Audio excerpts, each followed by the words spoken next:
తాకట్లో ఉన్న బంగారాన్ని విడిపించి ఆ రోజున మార్కెట్ ధర కట్టి మిగిలిన డబ్బును మీకు అందిస్తుంది కొమ్మూరి గోల్డ్.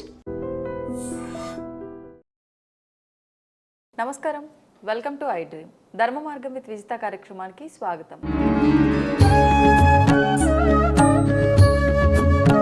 ప్రస్తుతం మనతో పాటు ఉన్నారు ప్రముఖ ఆధ్యాత్మికవేత్త, జ్యోతిష పండితులు మాడుగుల శివప్రసాద్ గురూజీ. ఇప్పుడు వారితో మాట్లాడి మరిన్ని విషయాలు తెలుసుకుందాం. నమస్కారం గురుగారు. ఆశీర్వచనం తల్లి. గురుగారు, అక్షయ తృతీయ రాబోతోంది. మరి అక్షయ తృతీయ అనగానే బంగారం కొనుక్కోవాలి అని చెప్పి గత కొన్ని సంవత్సరాలుగా వింటున్న విధానమే. ఈ మధ్య కాలంలో మాత్రం బంగారం కొనమని ఎవరు చెప్పారండి మీకు? బంగారం కొనాల్సిన అవసరం లేదు, ఆ రోజు ఏదైనా దానం చెయ్యాలి, అది అక్షయంగా ఉండిపోతుంది మీ జీవితంలో అని చెప్పి అంటూ ఉన్నారు. మరి అసలు ఏది వాస్తవం? ఆ రోజున ఏం చేయాలంటారు? శ్రీ మహాగణాధిపతయే నమః. ఐం మహాసరస్వత్యే నమః. శ్రీ లలితాంబికాదేవియే నమః. అక్షయ తృతీయ. అక్షయ తృతీయ అనేటువంటి రోజు చాలామంది బంగారు కొంటూ ఉంటారు. అసలు బిజినెస్ వ్యాపారము అనేటువంటి వాళ్ళు ఏం చేస్తారంటే అమ్మ, ఒకటి కొంటే ఒకటి ఫ్రీ అని. ఆడవాళ్ళు ఎంత బలమైనటువంటి మనస్తత్వం కలిగినటువంటి వాళ్ళు కొన్ని విషయాల యందు అంత బలహీనత కూడా ఉంటుంది. ఎప్పుడు కూడా వాళ్ళ మానసికమైనటువంటి స్థితిని దృష్టిలో పెట్టుకొని యావత్తు ప్రపంచమంతా కూడా ఆడవాళ్ళ మీదనే నడుస్తుంది. ఉద్యోగాలు చేసి రాజకీయ నాయకులు, ఇంకా వాళ్ళు వీళ్ళు అందరూ మగవాళ్ళు ఆధిపత్యముని ఎంత ఉండినా బిజినెస్ పరంగా, వ్యాపార పరముగా, ఒక కిరాణా షాపు దగ్గర నుంచి, ఒక గుడ్డల షాపు దగ్గర నుంచి, ఒక బంగారు నగల షాపు దగ్గర నుంచి ప్రతిదీ కూడా ఆడవాళ్ల మీద నడిచేది ఎక్కువ వ్యాపారం.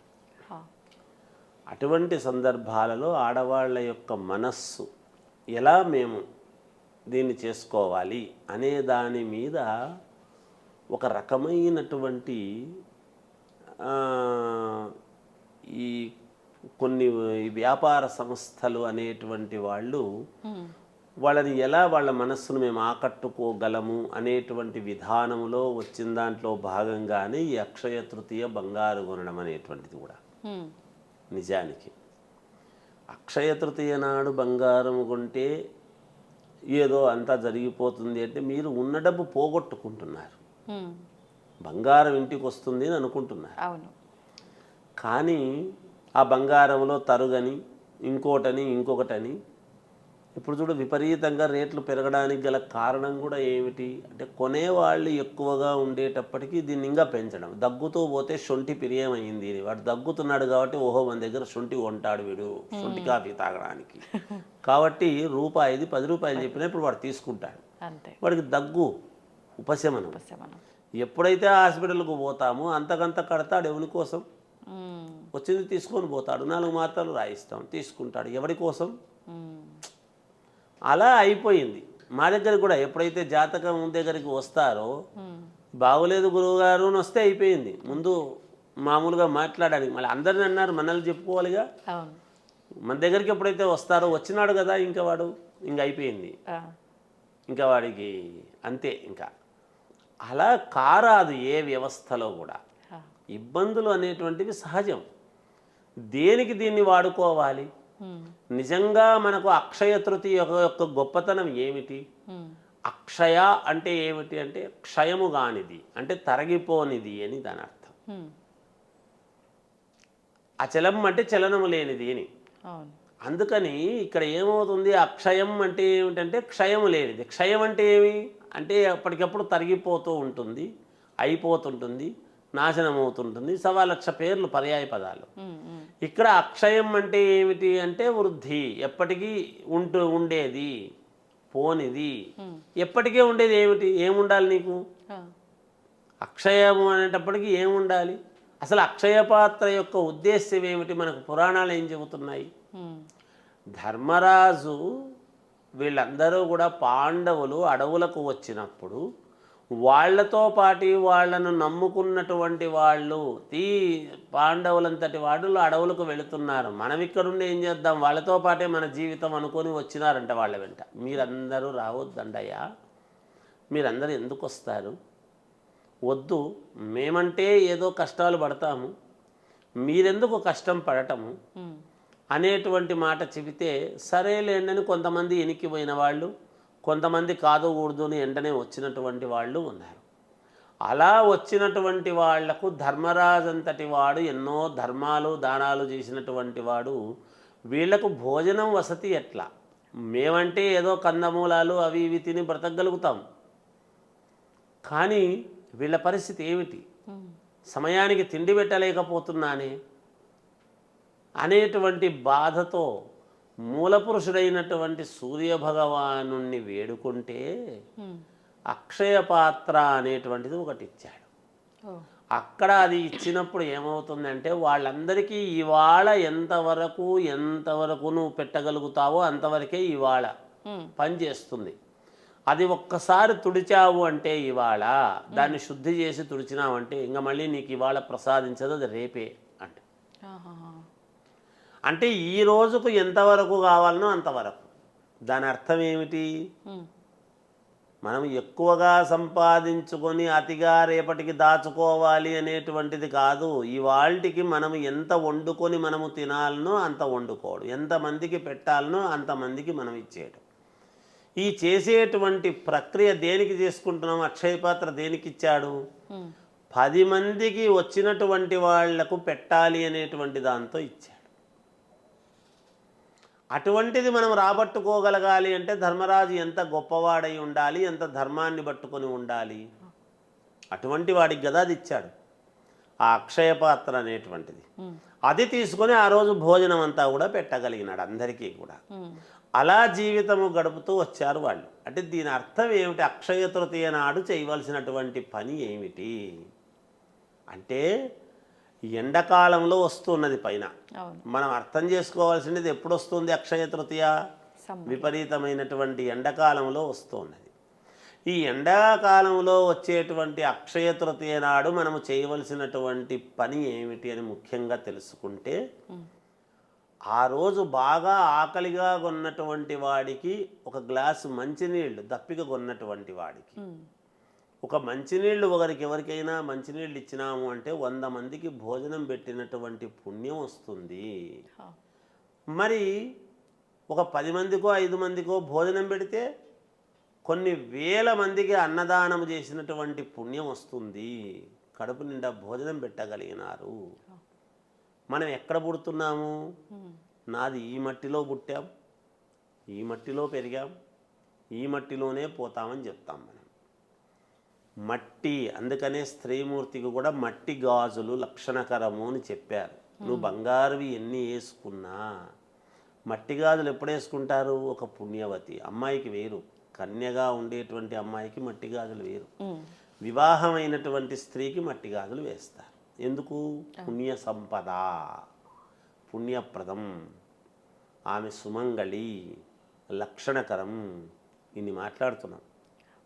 అందువలన మట్టిలో ప్రాణం ఉంటుంది కాబట్టి ఎవరికైనా పేదవాళ్లకు దాహము నిరంతరము ఆ కుండలో నీళ్లు ఒక కుండ తీయించి, ఈ ఎండాకాలం వచ్చేటప్పటికి అందరూ మట్టి కుండలు పెట్టుకొని ఉంటారు అమ్ముకునేవాళ్ళు. ఎందుకు పెట్టుకుంటున్నట్టు? మన ఇంట్లో ఫ్రిడ్జ్ ఉంది కదా, మనకేం అవసరంలే అని కాదు. ఒక మట్టి పాత్ర తీసుకొని దాని నిండా మంచినీళ్ళు పోసి ఒక పేదవాడికి ఇచ్చామనుకోండి, ఆ కుటుంబం అంతా నీళ్లు దాంట్లో పోసుకొని బతకగలుగుతుంది. ఇటువంటి దాన ధర్మాలలో ఈ ఒక దాన ధర్మాలు కొన్ని ఉన్నాయి. ఇటువంటివి చెయ్యాలి అనేటువంటివి.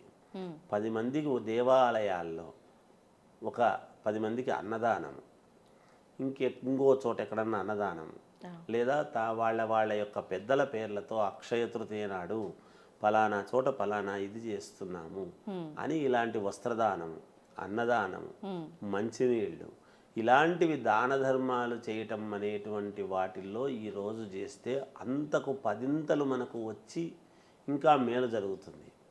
మన దగ్గర ఉన్న డబ్బుతో మనం కొనుక్కొని బంగారు ఇంట్లో పెట్టుకుంటే ఎట్లా పెరుగుతుంది అక్షయం అంటే? నువ్వు పెట్టినంతే కదా ఇస్తాడు వాడు, అంతే, ఎక్కువ ఇయ్యడుగా. బంగారు షాపుల వాళ్ళ దగ్గరవి కొనుక్కునే ప్రతి వాళ్ళు అక్షయ తృతీయ నాడు నేను సెంటిమెంట్, ఏదో నేను ఆ రోజు కొనుక్కున్నా ప్రతి సంవత్సరం కొనుక్కుంటున్నా అని అనుకుంటుంటారు. ఏదో సెంటిమెంట్, ఆడవాళ్లకు సెంటిమెంట్స్ ఎక్కువ. మేము ఏదో పోయినాము కొనుక్కున్నాము, నీ దగ్గర ఉండే డబ్బుతో నువ్వు కొనుక్కుంటే తెచ్చుకుంటున్నావు. అది ఆ రోజే అనేది ఏముంది? అక్షయ తృతీయ పోతే చవితినాడు కొంటే ఇరా?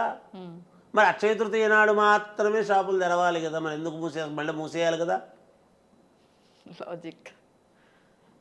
మరి అవసరానికి ఎప్పుడైనా కొంటున్నాం కదా, ఈ మాత్రానికి ఎందుకు? ఒక విలువ ఉండాలి కదా ఒక మాట చెప్పినందుకు, ఒక శాస్త్ర ప్రామాణికం ఉండాలి కదా. అక్షయ తృతీయకు గోల్డ్ కొనుక్కోవడానికి ఒక శాస్త్రం లేదు, ఒక పాడు లేదు, ఏమీ లేదు. ఊరికే ఏదో పోతుంటారు, అక్షయ తృతీయ కాబట్టి గోల్డ్ కొనండి. పైగా డబ్బులు ఎవరికి ఊరికే రావని మళ్ళీ ఒక స్లోగన్ ఒకటి. ఊరికే రావని తెలుసు, కష్టపడితేనే వస్తుంది. ఆ కష్టాన్ని మీరు ఎందుకు దోచుకోవడం? ఊరికి రావని వాళ్ళ కష్టం అది, అంతే కదా. ఇది కరెక్ట్ కాదు. అందుకనే సమాజంలో ప్రజల వీక్నెస్తో ఆడుకోవడం అనేటువంటిది ఇది అనాదిగా వస్తూ ఉండేటువంటిది. అవి తెలుసుకొని జాగ్రత్త, ప్రజలే ఎవరికి వాళ్ళు జాగ్రత్త పడితే వాళ్ళ డబ్బులు వాళ్ళ దగ్గర ఉంటాయి. ఇప్పుడు ద్రోహానాం ద్రోహ చింతనం అని ఎప్పుడు కూడా దొంగకు ఎప్పుడు వీళ్ళు తాళం వేస్తారా, దొంగతనం చేద్దామా అనేది ఉంటుంది. అది వాడి నైజం. మనము అప్రమత్తంగా మనం జాగ్రత్తగా ఉండాల్సిన బాధ్యత మనది. ఇట్లాంటి సమాజంలో ఎన్నో జరుగుతూ ఉంటాయి. అక్షయ తృతీయ నాడు చేయవలసినటువంటిది ఏమిటి అంటే, బంగారు కొనుక్కోవడం తప్పని నేను అన్ను. ఆ రోజే కొనుక్కోవాలనేది పెద్దగా అంత ఇదేమీ లేదు అని ఎక్కడా ప్రామాణికం లేదు. నువ్వు ఎంత ఇస్తున్నావో అంతే వస్తుంది. ఇంటికి వచ్చిన తర్వాత అది రెండింతలు ఎట్లా అవుతుంది? కానీ ఈ పుణ్యం అనేది ఉంది. పైగా బంగారులో కలిపురుషుడు ఉంటాడు. పోయి మనము బంగారంలో కలిపురుషుడిని ఇంటికి తెచ్చుకుంటున్నాం మనం, కలి ప్రభావంలో. ఇప్పుడు ఎలాంటి డబ్బు పెడుతున్నాం అక్కడ? నేను దాచుకొని చేసుకొని తెచ్చుకున్నాను అని మనం చెప్పుకుంటున్నాం. కలి అనేటువంటి వాడు మనం ఒకవేళ కొనుక్కున్నటువంటి బంగారానికి న్యాయం జరగాలి, ఎంతో కొంత బంగారు శరీరం మీద ఉండాలి అని మనం చెప్పుకుంటున్నాం. సువర్ణం, ఎటువంటి సువర్ణం మన చేతిలో ఉండాలి, ఎటువంటి డబ్బు పెడుతున్నాం అనేది ముఖ్యం కదా. ఏం చేసుకుంటున్నామని అప్పు చేసుకుంటున్నారు ఇంట్లో మగవాళ్ళకు తెలియకుండా ఆడవాళ్ళు పాపం ఈ అక్షయ తృతీయ నాడు అప్పుల పాలు అవుతున్నారు. అది కట్టుకోలేక, అది కట్టుకునేటప్పుడు మళ్ళీ అక్షయ తృతీయ వస్తుంది కదా, మళ్ళీ ఇంకోటి దగ్గర అప్పు చేయడం. ఇది ఎక్కడికి, ఎవరిని బాగు చేస్తున్నట్టు? ఇది మీకు తెలియకుండానే మీ కుటుంబాన్ని మీరే ఊబిలోకి దించుకుంటూ, మీరు ఒక మంచి పని చేసుకుంటున్నా కదా అని అనుకుంటూ మీ కుటుంబాన్ని మీరే ఇబ్బందుల్లోకి తోసుకుంటూ బాగుపడేది ఎవరినో బాగుపరచడానికి చేస్తున్నారు. ఇది ఈ ఆలోచన చెయ్యాలమ్మా సమాజం ఎప్పుడూ కూడా. మేము చెప్పేటివి శాస్త్ర ప్రామాణికమైనటువంటి విషయాలు. అక్షయ తృతీయ నాడు ఒకరికి అన్నం పెట్టడం ఎందుకు? నీ ఇంట్లో ధన సంపద పెరుగుతుంది, ఒకరికి తృప్తి, ఒకరి అక్కడ కడుపు నిండా భోజనం పెట్టారు అని అంటే అంతకంత 10 దానములలో అన్నదానము మిన్నా అన్నాడు. ఒకరికి మంచినీళ్ళు ఇచ్చినాము, తృప్తి కలుగుతుంది. ఒక కుండ తీయించండి. ఎందుకు? మట్టి పాత్ర ఒకటి తీయించడం వలన ఏం జరుగుతుంది? మీకు ఆయుష్ పెరుగుతుంది, ఐశ్వర్యం పెరుగుతుంది. అందుకనే ఎందుకు మట్టి పాత్ర దానం చేయాలి అని అన్నారు అంటే, వీడు చనిపోయినటువంటి తర్వాత ముందు మట్టి పాత్రే పట్టుకొని పోతుంటాడు. వీడికి ఆయుష్ పెరగాలి, పుణ్య సంపద పెరగాలి, మట్టి పాత్ర దానం చేయాలి. ఇవి చెయ్యాలి. లేని వాళ్లకు దానం చేయాలి, ఉన్నవాడికి కాదు.